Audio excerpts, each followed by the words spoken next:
its own frame. Do we have to lock me? What the? Directed is a huge part of this movie, but I think for me, I fucking hate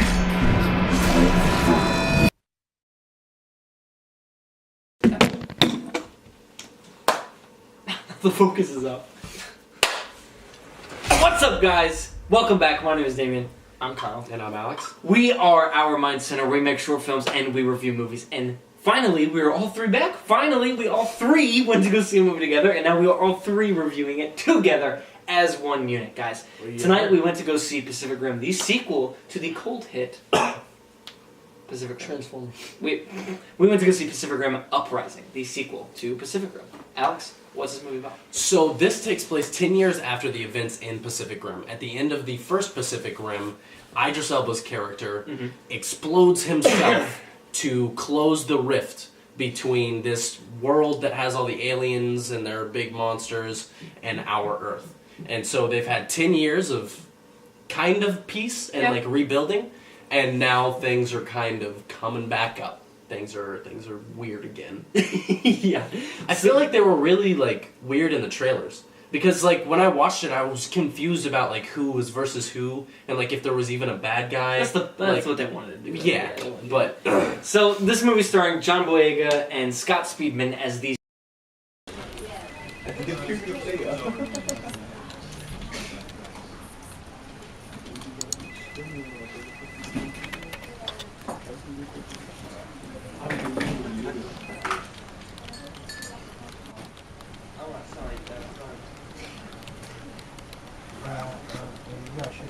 These two dudes who are tasked to teach the new wave of Jaegers. It's kind of like a weird mix of like Starship Troopers and like an anime and like a military movie and stuff like that. It does a decent job of blending most of those, but I'm excited to talk about this movie. This review will be a review not for movie critics, but it will be a movie review for the people, for the common man. For the common man? Yeah. So, you know, like, we enjoy Transformers. Like, we're the type of people that will sit down on Transformers and give it a 10 out of 10 because we just had a fun time watching it. So I think we'll probably go more that route than like, well, this sucked and this sucked and this sucked. We'll just, you know, stick with the fun parts. Which, boom, that's it right there. This movie is fun.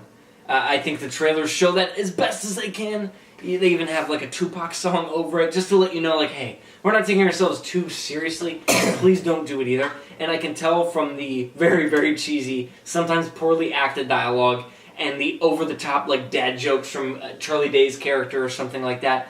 It's really just them being like, we know what you're here, and I. To watch robots fight aliens. And boy, do we get it. Yeah. There is non-stop action in this movie. I mean, the beginning of it like does a little bit of setup, but for the most part, this movie's just a fun like blockbuster. Yeah. There's no like I don't really care about any of the characters. I didn't think about caring about them. I think they did a pretty good job of setting up John Boyega's character, but most of the other characters kind of just fall by the wayside. And he actually did really good in this movie. Yeah, he really does. I think out of everybody in this film, he really outshined. Yeah. And like he has really good like personality on screen. Yeah. And when he was making jokes and stuff, they were poorly written and it wasn't like really funny. Yeah. But he was just like, you just want to like the guy, and that's an awesome quality to have. A little fun fact is, you know, the first movie was directed by Guillermo del Toro, and which is why that one's so badass and so cool. And then he left to do Shape of Water instead of this one. And then they got Stephen DeKnight to do it, which, by the way, this is his first movie to direct, which is kind of crazy when you think about the scope and the scale of how big this movie is. And John Boyega is an executive producer on it. So I have no doubt John Boyega was like, well, one, I want to be the main character, and two, I want to be the quirky, funny, sarcastic, smart-ass guy. He just wanted to be himself, pretty much. Which he is, and he plays it very, very well. But that's just the human shit. Kyle, is the robot stuff even worth going to see this movie for? Oh no. Yeah, it is. Yeah. That's what this movie is. I hate when people criticize the use of the term, like, just turn your brain off. And I would never say that, because, come on, be real. And I don't think we should... I hope we're not coming across as like, oh, just turn your brain off, it's dumb fun, because it's not dumb fun. It's just fun. Yeah. It is cool. It's okay to have a childlike moment where you're like, that was badass. Whenever a robot jumps over and slices off an arm, there's no reason you should feel bad for thinking that's cool. No matter, even if The Godfather's your favorite movie and every other movie on the planet doesn't even come close, you gotta still have fun when you go to see the movie. Yeah. That's why they're making this. I doubt Stephen DeKnight thinks, I'm making Godfather Part 4. No. He knows what he's making, so does everybody working on this movie, so does Charlie Day, because the dude is hamming it up more than I think I've ever seen him ham it up, other than It's Always Sunny. He made like a whole He might as well just be like, maniacal laugh, maniacal laugh. Exactly. I think my problem whenever it comes to the action scenes and stuff like that is a problem with most of these movies is the collateral damage and how you fix that. There's a scene where Yeager uses this gravity thing to pick up cars, and you're like, are those people in there? They don't check. They're not like, those are abandoned cars. Okay. And I'm like, come on. No, I don't care if they blow up the car garage and they all fell, so he takes them from them. There's people in a car garage. They said that. They did that classic thing that like Avengers does where they're like, the island's uninhabited. And they're like, yeah, but it wasn't. They were all there. But he was like, all the pedestrians have escaped underground or something like that. And then they go in there because he even shows them going down. See, but it's kind of funny because they say that, like he said it as if he was like proud to say that they were all alive. When the scene right before that, you see him just like step right on a dude's face. Which I dug, by the way. Yeah. I get a kick out of them not because, it's PG-13, but like, it's still monsters running through the city. Don't pretend like not a single person got hurt. Because Alex is right. There's a scene where like a mob of Japanese people are running down the street in Tokyo, and then this foot just goes boom, and you're like, holy shit! And it adds to like the old Godzilla, the old King Kong movies where you're just like looking like you're stepping on. A part of me wants a lot of people to die for some weird reason. See how many you can step on. Get that guy. So why is it always Japan? It always is. Seriously. I think for this movie, I think it added to the whole, we're paying homage. So like, why not put it there? But as far as my rating, it's weird because this movie takes a lot of ideas from other things, it's hard for me not to be like, okay, well, did it expand on them and make them better, or were the original ideas better? Were the original ideas of Transformers that it took, were they cooler and more fun and stuff like that? Was the Power Rangers a better, cool, team-up, young kids like action movie? And I think it does a decent job. I don't think it does a great job. I think this is a fun movie in the last 30...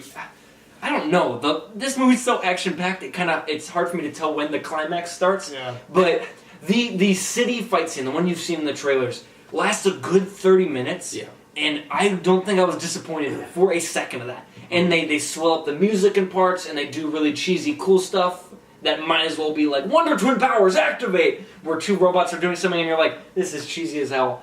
But I'm smiling the entire time. And because of that smile that was on my face for a huge majority of this movie, I think I'm just going to slap a good 7 on this movie.